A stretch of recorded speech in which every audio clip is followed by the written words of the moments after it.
ตู้บุญเนาะอยู่บ้านหัวครัวเมืองไซธานีนครหลวงเวียงจันทน์เนาะที่เพิ่นมีปัญหาทางด้านสุขภาพก็คือเป็นก้อนเนื้ออักเสบนั่นเองเนาะแล้วก็อยากให้พ่อตู้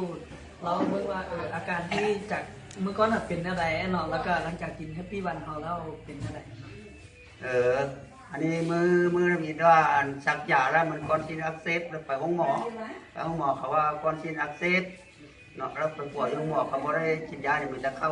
ต้านยาต้านเชื้อซื่อมาแล้วก็มานี่มาเข้าน้ำ2 ถุงแล้วก็มากินยาอันนี้เลยเบาไปแล้วก็เลยกินอันนี้มาลูกเอามาให้กินก็หมด3-4 กล่องนี้อันนี้เหมือนสมุนไพรปีวันมีแต่กินได้ตัวเดียวนี่บอกบ่ได้กินตัวอื่นเลยบ่ได้กินได้ตัวเดียวนี้ก็เบามาก็พออยู่จังซี่แล้วก็ย่างจุกจิจุกจ้าไปจังซี่แล้วเมื่อก่อนนี่ต้องนอนกับที่เลยโอ้ยอันนี้คือเบิดหน้านี่ใครเมื่อบ่สามารถนั่งได้เลยมื้อนี้ก็สามารถลุกขึ้นได้ย่างได้ไปได้มาได้มาได้คืออยู่กันที่ศาลนี่แหละไปเที่ยวได้ว่าจังไป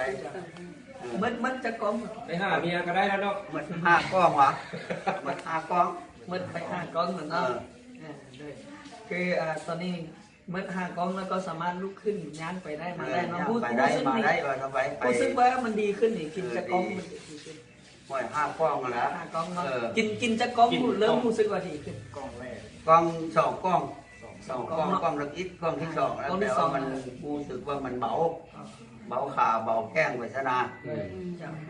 ก้อนที่2รู้สึกว่าดีขึ้นเลยขอขอบใจพ่อตู้เนาะที่ไว้มั่นใจกับศูนย์สมุนไพรแฮปปี้วันของเราเนาะฝากได้เนาะสำหรับคนที่มีปัญหาทางด้านสุขภาพเนาะเพราะว่าที่เป็นโรคเบาหวานโรคข้ออย่างต่างๆเราก็สามารถแบบ